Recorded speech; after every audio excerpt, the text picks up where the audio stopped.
Over the course of this season of the Internal Comms Procast, we've interviewed many thought leaders and forward-thinking practitioners about how to improve your communications practice. But today, we shift our focus to the year ahead. The future is coming. Well, 2019 anyway.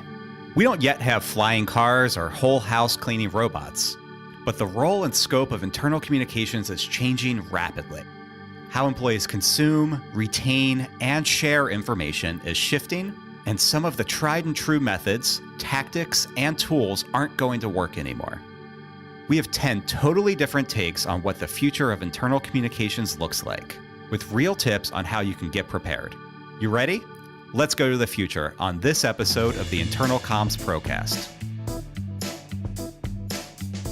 The Internal Comms Procast is sponsored by Circle. Circle provides personalized email, intranet, and app engagement solutions for diverse workforces. Let Circle make your communications job easier. Learn more at cerkl.com. Circle. Weird spelling, awesome engagement. Welcome to the Internal Comms Procast. I am your host, Barry Williams. First, we will hear from Shaun Williams, Vice President and Practice Lead, Education and Internal Communications at True Digital. You might recall Shaun as our Comms Planning Pro from Episode 3. Shaun thinks internal communicators could look to the external content marketing side for some inspiration. I think the future of internal comms is going to increasingly, it's going to look like other disciplines like marketing. And what I mean by that is the tips and tools that marketers use now, the ability to use video and audio, the ability to use graphics, infographics, things of this nature, even in the content marketing set. You go through content marketing and it's very externally focused at this point, but there's going to be an emerging trend that leads to using the same sort of ideas that you see in content marketing for internal communication purposes. We're still a very narrative culture in most organizations. We work with banks, financial services companies. We work in building products, in education, and nearly all of these are engaged in a battle for attention. And so any of the tools that we can use that are going to assist in breaking through the barriers that prevent people from interacting with our content are going to be brought to bear.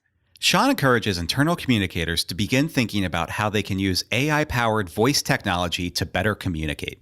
I think one of the trends that we all in IC all should be watching is the move to voice. Now, as an ex-radio guy, this is music to my ears. It's wonderful to have these ideas, but you can see some changes now in search behavior because of Alexa and Siri. I mean, I can do a lot with voice that I didn't used to be able to do at all, let alone with text. I can have, Alexa play music for me. I can have Siri originate phone calls and send text messages.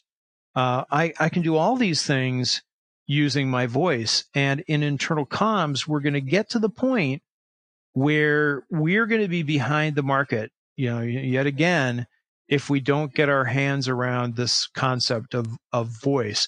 Employees are a generation of scanners and viewers at this point, and they don't read as much as they once did, especially for pleasure. So when we're trying to engage them with interesting stories about what's happening in our organization, or illustrations of our products and services in action, or tools, tips, and techniques to make them better at their jobs, increasingly they're going to use their voices to ask for those things. They're not going to wait around for us to send them an email or to open up a site on the intranet. Instead, they're going to want to have sort of instant access to a variety of content. Our next feature tip comes from Kevin Dugan. He handles PR for Apex Supply Chain Technologies, an industrial vending company. Kevin believes the future of employee and corporate comms will be driven by the audience's preferences for mobile technology. Two trends we'll continue to see evolve in 2019 revolve around news distribution, how news is distributed to employees, and how it's distributed via earned media. Both of these are continuing to evolve. Internally, we're going to see more corporate apps as companies try and establish better direct communications with their employees and increase engagement with them. The issue we face is that employees are spread out across offices, multiple locations, home offices, in the field, on factory floors, but consider that mobile apps, the vast majority of these employees in North America have a smartphone, so, mobile apps an easy way to get in touch with them.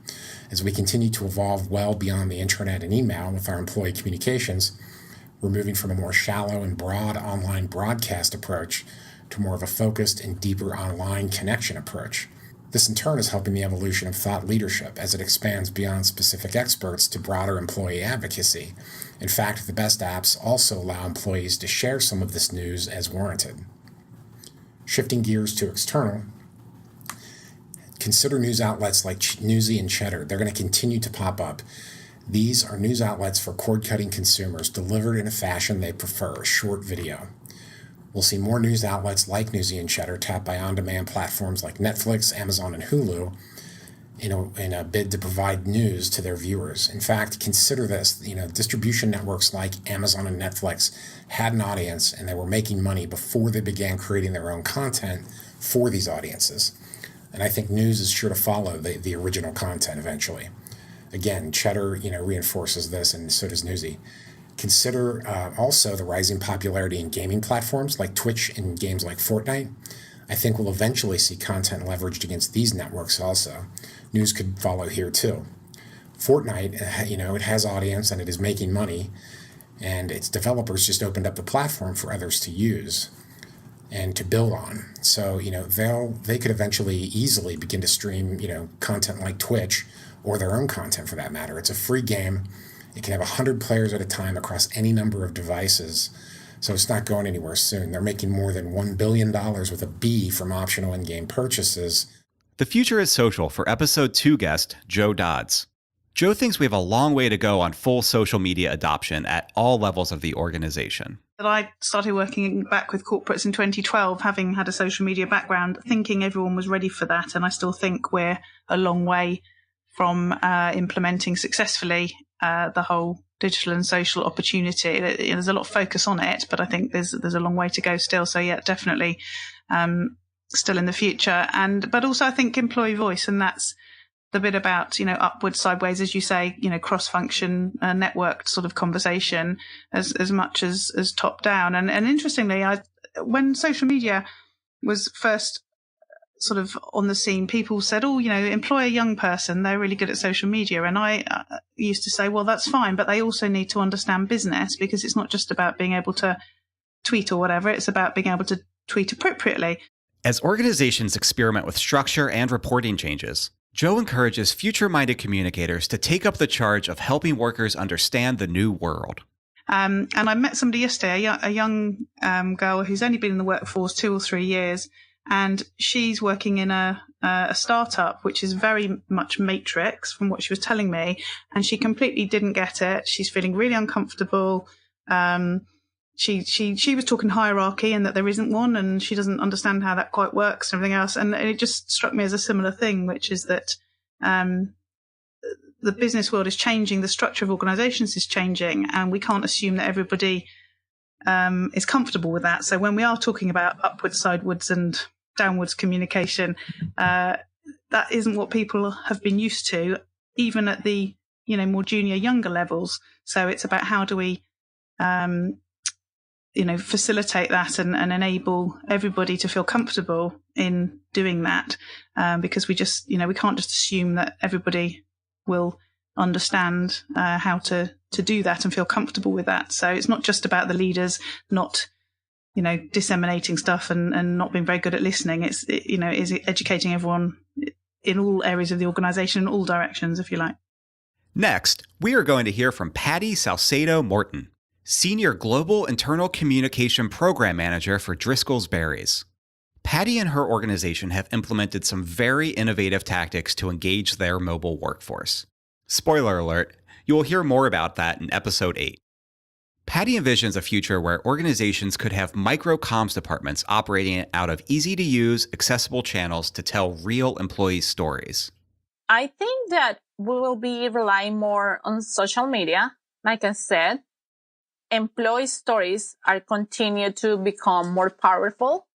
People want to hear about employees, leaders, CEOs, vice president. That is still important. I'm not think that's going to change, but I think employee stories are going to become more and more and more, and they're going to become the internal communicators. There's still probably somebody in a department or a group that will manage all those communications and those channels, but I think they will be the internal communicators, whether that's by social media or like providing channels that are easy to access and friendly enough. I think that's the future. Up next, Amy Goodman, our millennial planning superfan from last episode.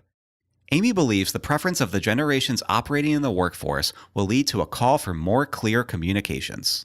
I am really excited about the future for internal communications. I am glad that it is getting so much positive press about how impactful this can be. You know what? Shout out to millennials and I am one. So I think that when people kind of talk negatively about we want communication, we want to know what's going on, whatever, I think that has made people realize that just because maybe Gen X and baby boomers and things like that didn't necessarily say they wanted all the communication, I think everyone is really benefiting from it. So power to the millennials and the Gen Zs that are pushing for more communication. I think there's a very positive trend that more and more companies, small and large, are taking this to heart and seeing how important it is, because I mean, you'll lose people from bad communication, right? You put a piece of bad communication out there or no communication at all, and then people write their own stories.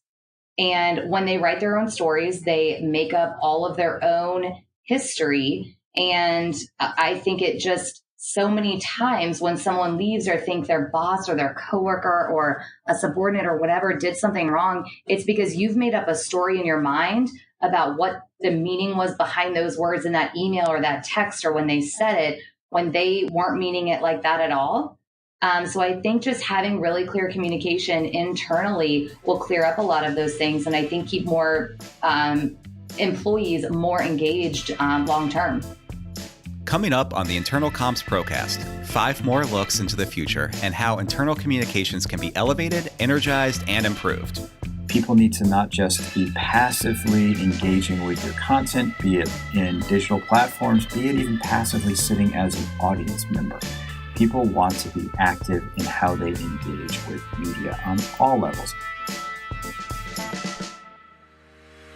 Internal Comms Pro is proud to present the Rise and Shine series, coming to a city near you. Rise and Shine gives you access to what's hot and brewing in the internal comms world. Our nationwide tour kicks off on January 8th in beautiful San Francisco, California, with the 2019 IC Forecast. Join us as top-rated IABC World Conference speaker Shel Holtz gives attendees a sneak peek at the hottest tools and 3 can't-miss trends for internal communications in 2019. In February, we are headed to Chicago, Illinois for How to Brew Your Business Case with Communications Outcomes That Sell, with special guest Jason Anthoine. Rise and Shine is free to attend, but spots are limited. See where we are going to be next and join the fun for free at internalcommspro.com/shine. We are back with the 10 trends internal communicators should be watching in the coming year. Number 6 comes to us from Amy Fisher. She's the Vice President of Business Services Technology Practice at Padilla, a PR, marketing, and digital agency. As organizations shift to meet the demands of the current market, Amy sees more and more communicators turning to change management to clarify their communications. So what we're seeing a lot from our clients today is this idea of change management. I really think change management is becoming more top of mind for communicators right now. You can no longer just communicate or announce changes, whether those are related to company policy, benefits, mergers and acquisitions, staffing, all of those things. Companies have realized that they need to manage around those changes rather than simply communicating them or announcing them.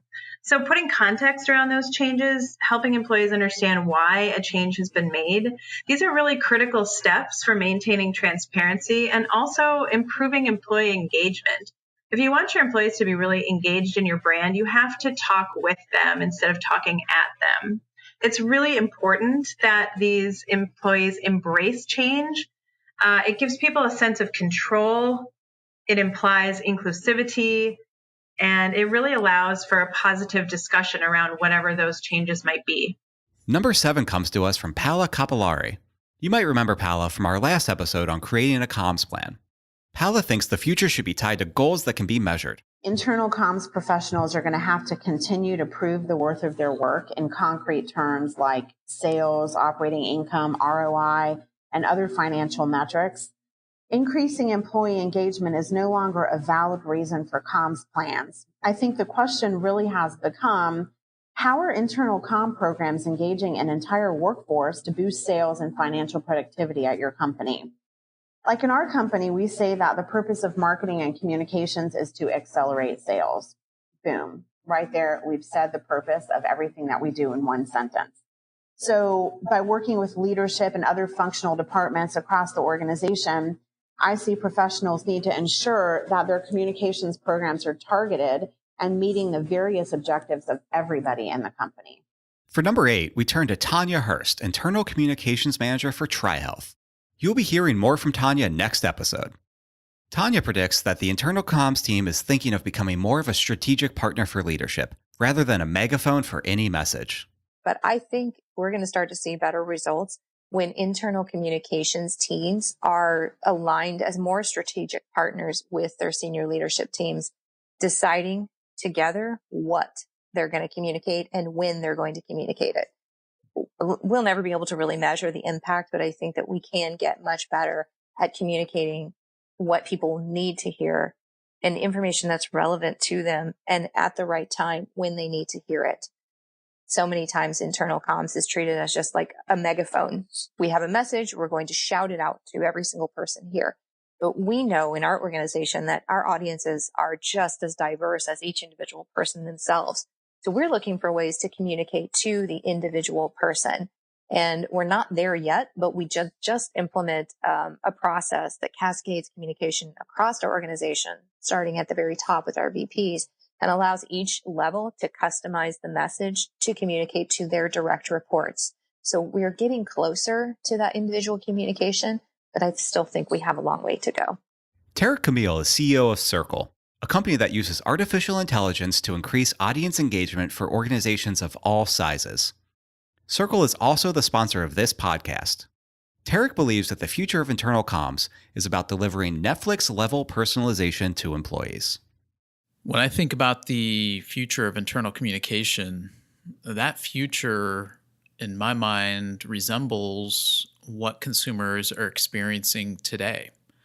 So we've seen, based on other brands and their success, specifically brands like Amazon, specifically brands like Netflix, and how they've been able to both engage and grow their audiences has really come through this idea of personalization. So looking at someone's behavior and then delivering experiences across channel that match what we know they're interested in. Now, this is in stark contrast to the one-to-many communication, which we've been doing for hundreds of years, if not forever. And it is the norm internally, where we really think about taking one message and sending it to everyone, or creating content and out it goes to everyone, versus the model of content really being a buffet that can be tailored to each employee based on their interest. So I see that consumer grade experience coming to internal comms, specifically around employee communication. And if you think about what that would look like, it really is tailored email, tailored intranet, tailored mobile. And then beyond that, it's not only tailored, it's also connecting these different channels. So you're now using artificial intelligence to both power personalization, but you're also using it to make sure that we're not delivering the same information to the same person across different channels. If they've already seen it, AI is smart enough to know that, and we're going to show them other content that they're going to like. So I really see that Netflix type experience being brought inside organizations in the not too distant future, and some of those are doing that already. For our 10th and final look at the future, we turn to Brent Turner, SVP of Strategy and Technology at brand experience agency Kramer. Brent is seeing more and more internal communicators applying elements of experiential marketing to make their meetings and messages stick.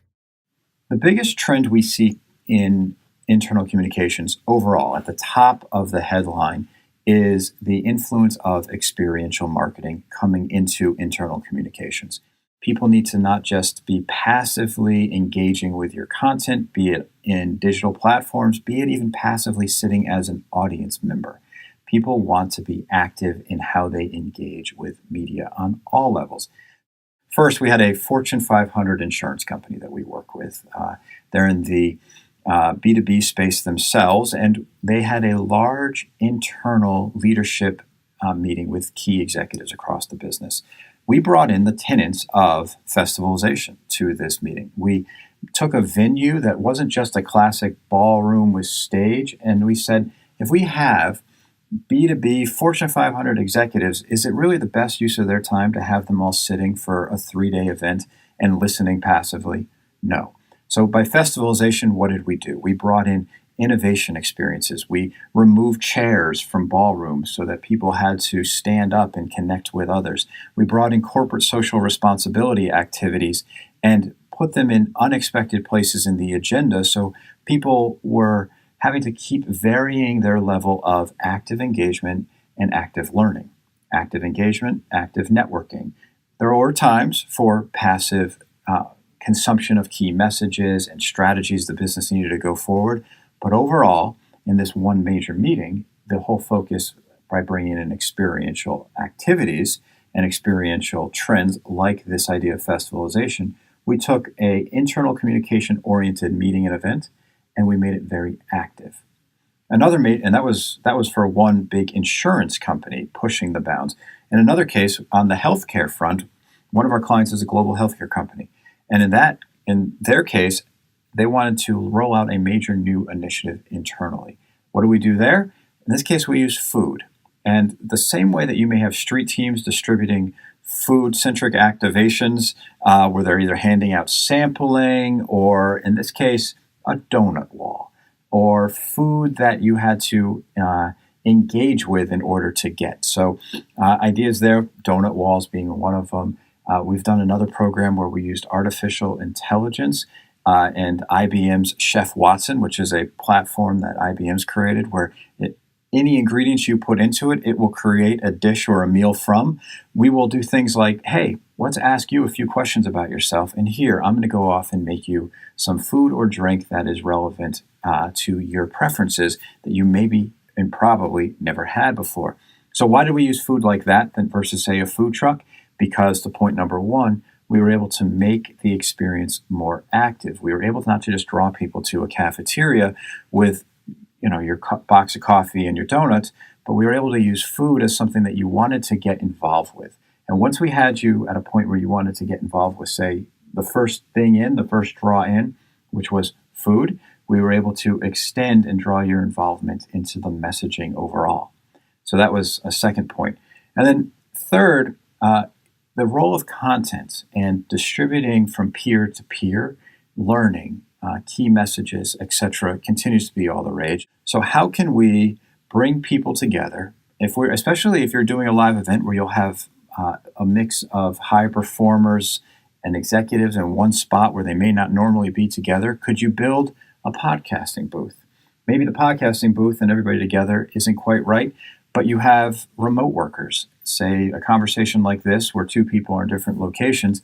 How can we start to capture internal conversations and turn that into a stream of information? Again, using experiential, ideally, to capture, build an energy around the content, say a podcast booth that's happening during and around a major internal event where you can have executives and high performers sitting and having interesting conversations. But the net is to use your internal communications not just from a top-down perspective, but also from a peer-to-peer perspective, and in this case, captured and delivered via podcast.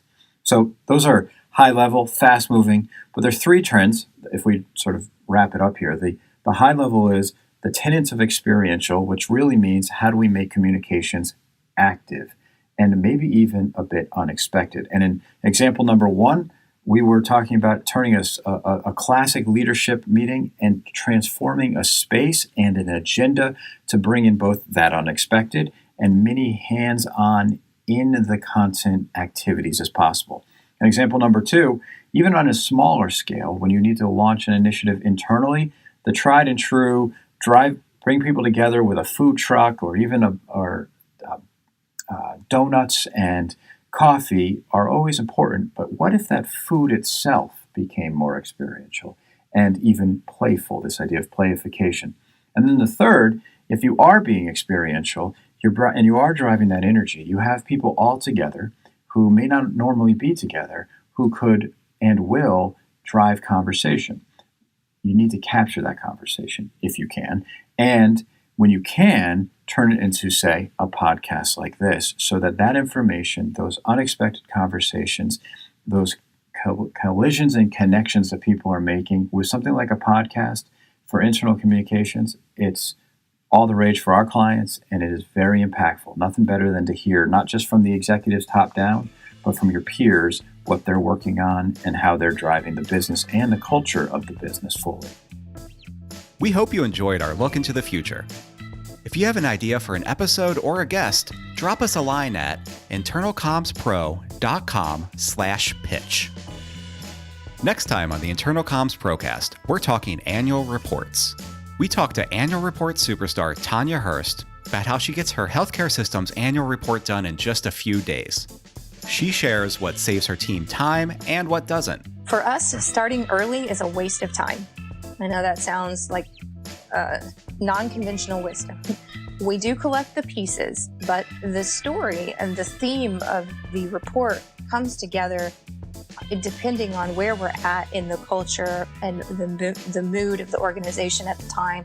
So we, in the past, had laid out a report and then it got completely scrapped because it wasn't the direction that leadership wanted to take the report. We hope you'll join us. Internal Comms Procast is produced by Super Awesome Media. Our executive producer is Rachel Foles, Connor Sweeney is our engineer, and Michael Musili is our digital media specialist. Our theme music is Please Listen Carefully by Jazzer via the Free Music Archive. Show notes and more are available at internalcommspro.com. Follow us on Twitter and Facebook at InternalCommPro. Thank you for listening.